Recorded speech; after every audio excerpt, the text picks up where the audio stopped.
దేవుని నామకే మహిమ కలుగును గాక. ప్రభువైన యేసు క్రీస్తు నామములో నా శుభాభివందనాలండి. ఎలా ఉన్నారు? బాగున్నారా? దేవుని మహాకృపను బట్టి మీరు అందరూ కూడా బాగుందరు గాక. దేవుడు అట్టి కృప మీకు అనుగ్రహించును గాక. ఆమేన్. రండి, ఉదయకాలమున దేవుని మనతో మాట్లాడుతున్న మాట మనం విని బలపడి శక్తిని పొందుకుందాం. దేవుని పరిశుద్ధ గ్రంథములో మనం ఒకసారి చదువుకుందాం. దిశలోనికి రాసిన 2వ పత్రిక 2వ అధ్యాయము 13వ వచనంలో దేవుడు మన కోసమై సిద్ధపరిచిన మంచి మాట మనం చదువుకొని మనం బలపడదాము. ప్రభువు వలన ప్రేమింపబడిన సహోదరులారా, ఆత్మ మిమ్మలను పరిశుద్ధపరచుట వలన మీరు సత్యమును నమ్ముట వలన రక్షణ పొందుట దేవుడు ఆది నుండి మిమ్మలను ఏర్పంచుకొని గనుకనే మేము మిమ్మలను బట్టి ఎల్లప్పుడూ దేవునికి కృతజ్ఞతాస్తుతులను చెల్లింపబద్ధులై ఉన్నాము. పరిశుద్ధ తండ్రి, ప్రేమ కలిగిన నీకు వాక్యం నీది. ఇంటన బిడ్డలని వారు పరిశుద్ధమైన వాక్యానుసారమైన జీవితాలు మా యొక్క హృదయాలను ఉంచమని, నీ వాక్యాన జీవితంలో మమ్మల్ని నుంచి నీ వాక్యమునైనా నేల పక్కన లేకుండా మంచి నేలను పడే వాక్యముగా ఉండేట్టుగా నీ కృపను అనుగ్రహించి, ప్రతి హృదయాలను ఫలించి దానికి నీ కృపను అనుగ్రహించిన మహిమ గనుక నువ్వు మాత్రం పొందుకోమని యేసు క్రీస్తు పరిశుద్ధ నామములో అడుగుపెట్టుకుంటున్నాను తండ్రి. ఆమేన్. దేవుని ప్రియులారా, దేవుని బిడలారా, దేవుని మీరందరూ కూడా ప్రేమించి దేవుడు మీకోసం చేస్తున్న ఆయన మాట ఏంటంటే, ప్రభు వలన ఎవరంట ప్రేమింపబడుతున్న సహోదరులారా. దేవుని ప్రియులారా, ఎవరి వలన మనం ప్రేమింపబడుతున్నామంటే ప్రభువు వలన ప్రేమింపబడుతున్నామంట. ఆయన వల్ల మనము ఆ ప్రేమను చూపించేవారు. ఈరోజు చాలామంది ప్రభువును నమ్ముకొని కూడా ఆ ప్రేమకు చూపించిన వారై మనం ఎంతో మందిని చూస్తాం. దేవుడు వాక్యం సెలవిస్తున్నది ఏంటంటే, ప్రభువు వలన ప్రేమింపబడిన మనము ఇతరులకు ఆ ప్రేమను చూపించే వారమై ఉండాలని వాక్యము సెలవిస్తుంది. అందుకనే ప్రభువు వలన ప్రేమింపబడిన సహోదరులారా, ఆత్మ ఏం చేస్తుందంట, మిమ్మలను పరిశుద్ధపరచుటక వలన మీరు సత్యమును నమ్ముట వలన రక్షణ పొందుట దేవుడు ఆది నుండి మిమ్మల్ని ఏం చేసినట్టే ఏర్పంచుకున్నాడు. దేవుని ప్రియులారా, ఈరోజు ఎవరో వాక్యం ఏదో చెప్పినారని మీరు ఏర్పంచుకోలేదు.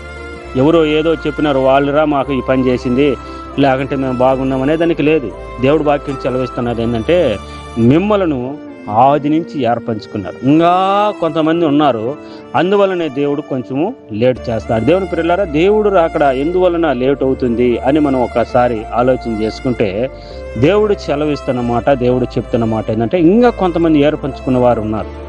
ఈరోజు నీ కుటుంబంలో నిన్ను ఒక్కదాన్ని ఏర్పంచుకోన్నాడా, నీ యొక్క గ్రామంలో నిన్ను ఒక్కదాన్ని ఏర్పంచుకోన్నాడా? అయితే దేవుడు నిన్ను ఆది నుంచి నిన్ను ఏర్పంచుకొని ఉన్నాడు. నువ్వు దేవుని చిత్తంలో ఉన్నావు కాబట్టి నువ్వు దేవుడు ఈరోజు నిన్ను రక్షించేదానికి ఈరోజు నేను దేవుడు మాట్లాడుతున్నాడు. దేవుని ప్రియులారా, దేవుడు మనతో మాట్లాడుతున్న మాట ఒకసారి మనము ఇన్నాళ్ళ బలపడదు. ఎందుకంటే ఆది నుండి మిమ్మల్ని ఏం చేసుకున్నాడు? ఆయన ఏర్పంచుకున్నాడు.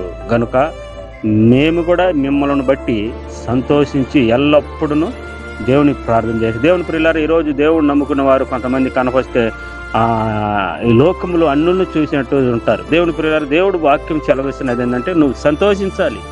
మరి ఒక్క పాపి ఈ లోకములో ఆ మారు మనసు పొంది బాప్తిస్వం తీసుకొని రక్షణ పొంది యేసు ప్రభు మార్గానికి వస్తే పరలోకములో దేవదూతలు ఆనందిస్తాయంట. అబ్బా, ఇతను దేవుడి రాజ్యంలోకి వచ్చేవాడు రా అని. అతని జీవితం ఎలా ఉంటుందో మనకు తెలీదు. అతడు ఆ అంతం వరకు నిలబడో కూడా తెలీదు, మధ్యలో మళ్ళా జారిపోతాడో కూడా తెలీదు. అయితే వాళ్ళు చేసిన ఒక్క చిన్న పనికి దేవుడు చెప్తున్న మాట ఏంటంటే, పరలోకములో దేవదూతలు సంతోషపడుతుందంట. అలాగే దైవజనులు కూడా ఏం చేస్తారంట, సంతోషపడుతున్నట్ట. ఎల్లప్పుడూ సంతోషపడేవారు దేవుని కృతజ్ఞత స్తుతులు చెల్లించే బద్ధులై ఉన్నారట. అయ్యా నాయన, ఈ మనిషిని రక్షించావయ్యా, ఈరోజు ఇట్లాంటి మనిషిని రక్షించవయ్యా, ఈరోజు ఇలాంటి దుర్మార్గంలో ఉన్నవాడిని రక్షించావు, ఇంత భయంకరమైన స్థితిలో ఉన్నాడు రక్షించవని ప్రతి ఒక్కరు కూడా అతన్ని బట్టి కృతజ్ఞతాస్తుతులు చెల్లించేవారై ఉండాలి. దేవుని ప్రియులారా, ఈరోజు మారి యేసు ప్రభువును నమ్ముకుంటున్న వారు ఏమో భక్తులేం కాదు. వాళ్ళ యొక్క జీవితాల్లో మనం వెళ్తే ఎన్నో విషాదమైన గాయాలు వాళ్ళ యొక్క జీవితాల్లో ఉన్నాయి. మనుషులకు చెప్పుకోలేనటి సమస్యలు వాళ్ళ జీవితాల్లో ఉన్నాయి. ఎందుకు అంటే బయటికి చెప్పలేని ఎన్నో కార్యాలు వాళ్ళు ఉన్నాయి. అన్నిని విసిపెట్టుకొని యేసు ప్రభు మా పాపముల కోసం ఈ భూమి మీదకి వచ్చినాడని విశ్వసించి వాళ్ళ హృదయాలను మార్చి దేవుడు చూడండి ఎంత గొప్ప దేవుడు. ఎందుకంటే ఒక మనిషి ఒక బానిస అంటే ఒక దానికి బానిస అయిన దాని నుంచి ఇడిపించాలంటే అది సామాన్యమైన పని కాదు. ఈరోజు మందుకే బానిస అయిన వాళ్ళు చూడండి, డాక్టర్లే ఏం మందులు ఇచ్చినా, ఎన్నో దారాలు కట్టినా, ఎన్నో తాయితీలే కట్టినా వాళ్ళు ఏదో ఒకసారి మళ్ళా అదే స్థితిలోకి వెళ్ళిపోతున్నారు. దేవుని ప్రియులారా, ఈరోజు దానికన్నా భయంకరంగా తాగిన వారు ఏ దారము లేదు, ఏ యొక్క తాయితీ లేదు, ఏ మంత్రము లేదు.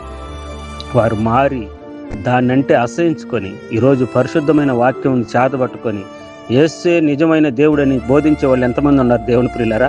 మనం లక్షల మంది చెప్పొచ్చు, లక్షల మంది చెప్పొచ్చు, వేలగడ కాదు, లక్షల మంది చెప్పొచ్చు. అలాంటి జీవితాలు మారిన వాళ్ళలో లక్షల మంది మనం చెప్పొచ్చు. దేవుని ప్రియులారా, దేవుడు అంటున్నాడు, మీరు ఎలా ఉన్నారు? దేవుడు ఆది నుంచి మిమ్మల్ని ఏర్పంచుకున్నాడు. మరి ఏర్పంచుకున్న బిడ్డవు నీవు ఎలా ఉన్నావు? నీ జీవితం ఎలా ఉన్నది? నీవు ఎలా జీవిస్తున్నావో ఒక్కసారి ఆలోచించవా? నిన్ను ఈరోజు ఏదో ఊరో వాక్యం చెప్పినారనో, లేకుంటే ఎవరో ఏవచ్చు ప్రభు చెప్పినాడని కాదు, నువ్వు నిన్ను నేర్పించుకునే దేవుడు. ఆ దేవుడు అంటున్నమాట, దేవుడు ఆది నుండి మిమ్మల్ని ఏర్పంచుకున్నాడంట. ఆనాడే మిమ్మల్ని ఏర్పంచుకున్నాడు. తల్లి గర్భములో మనం లేక ముందుపే మనల్ని ఏర్పంచుకున్నాడని దేవుడు వాక్యం చెల్లించాడు. ఎరిమితో అంటాడు, నీవు తల్లి గర్భములో పడక మునిపే నిన్ను ఏర్పంచుకున్నానయ్యా, నువ్వు ప్రవర్తగా ఉండాలి అంటున్నాడు. తల్లి గర్భములో మనం పడక మునిపే మనల్ని ఏర్పంచుకున్నాడు. పౌలు అంటాడు, నేను నా తల్లి గలతీల పత్రికలో నా తల్లి గర్భములో నేను పడక మునిపే ఆయన నన్ను ఏర్పంచుకొని నన్ను ఆయన సేవకునిగా చేసుకున్నాడు అని. దేవుని ప్రియులారా, ఈరోజు నువ్వు కూడా ఆయన బిడ్డవు అయినావంటే మరి నీవు కూడా నువ్వు తల్లి గర్భంలో పడక ముందే నిన్ను ఏర్పంచుకున్నాడు. మరి నీ భక్తి జీవితం ఎలాగుంది?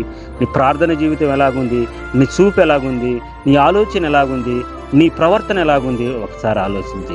దేవుని ప్రియులారా, రాండి పాదాలు పట్టుకుందాం. ఏదైనా పొరపాటు ఉంటే ఆయన సరిచేసేవాడు. ఆయన ఎదుట మనం ప్రార్థన ఏడుకుందాం. రాండి పాదాలు పట్టుకొని. ప్రేమ కలిగిన పరలోకమందు నా కన్న తండ్రి, సృష్టికర్త, సర్వాధికారి, నీకు వందనాలనైనా. అవును, ఆది నుంచి మమ్మల్ని నాయన వెన్నుకున్నవాడు, కాపాడుతున్నవాడు, రక్షిస్తున్నవాడయ్యా. మేమే నిన్ను నాయన ఎన్నో మార్లు దూరం చేసుకుని బిడ్డలము నాయన. నా తండ్రి, నీకు వందనాలు, కృతజ్ఞతాస్తుతులు, స్తోత్రాలు చెల్లిస్తున్నాం. ఇంటున్న బిడ్డలందరినీ చేతులకు అప్పగిస్తున్నాం తండ్రి. దయ చూపించి ఏ యొక్క మార్గంలో బిడ్డలు ఉన్నారయ్యా.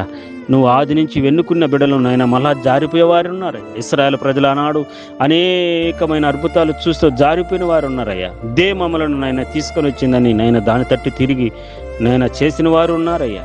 ఈరోజు అలాంటి పరిస్థితుల్లో ఏ బిడ్డలు ఉన్నారు నాయన? పూర్వం నీ అద్భుతాలు మరిచి ఈరోజు నులివెచ్చని జీవితాలు ఏ బిడ్డలు ఉన్నారు? ఒక్కసారి బిడ్డలను రక్షించి కాపాడు, కరుణించమని. ప్రేమ కలిగిన పరలోకమందు నా కన్న తండ్రి, ఈ వాక్యం అంటే ప్రతి బిడ్డలునైనా నీ దయతో కనికరించి రక్షించమని ప్రార్థన చేస్తూ అనేకమైన బిడ్డలనైనా రక్షించయ్యా, కృపను అనుగ్రహించు. మా దేశాన్ని రక్షించు. మా దేశాన్ని పరిపాలన చేస్తే నాయకులకు తెలివిని, జ్ఞానమును, మారు మనసు రక్షణ దేశి అధికారులను వశపరుచుకునైనా అధికారులకు తెలివిని, జ్ఞానమును, మారు మనసు రక్షణ దేశి ప్రపంచ దేశాన్ని రక్షించయ్యా. ఇశ్రాయేలు దేశానికి రక్షణ దేశ, ఇస్లాంకు సేమభివృద్ధి దేశ. నీ ప్రజల మీదకి నీ ఆశీర్వాదము, కనికరమును దిగవచ్చును కాక నాయన తండ్రి. ప్రపంచ దేశాల్లోనైనా ఔనమ్మకమైన జీవితాల్లో ఉన్నారయ్యా.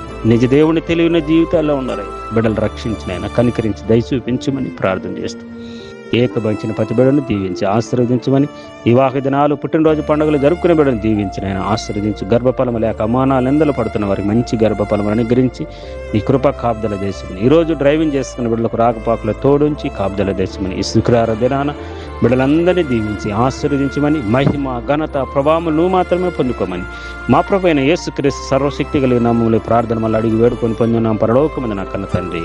ఆమేన్, ఆమేన్. God bless you. దేవుడు మిమ్మల్ని, మీ కుటుంబాలను దేవుడు దీవించి ఆశీర్వదించును గాక. ఆమేన్, ఆమేన్.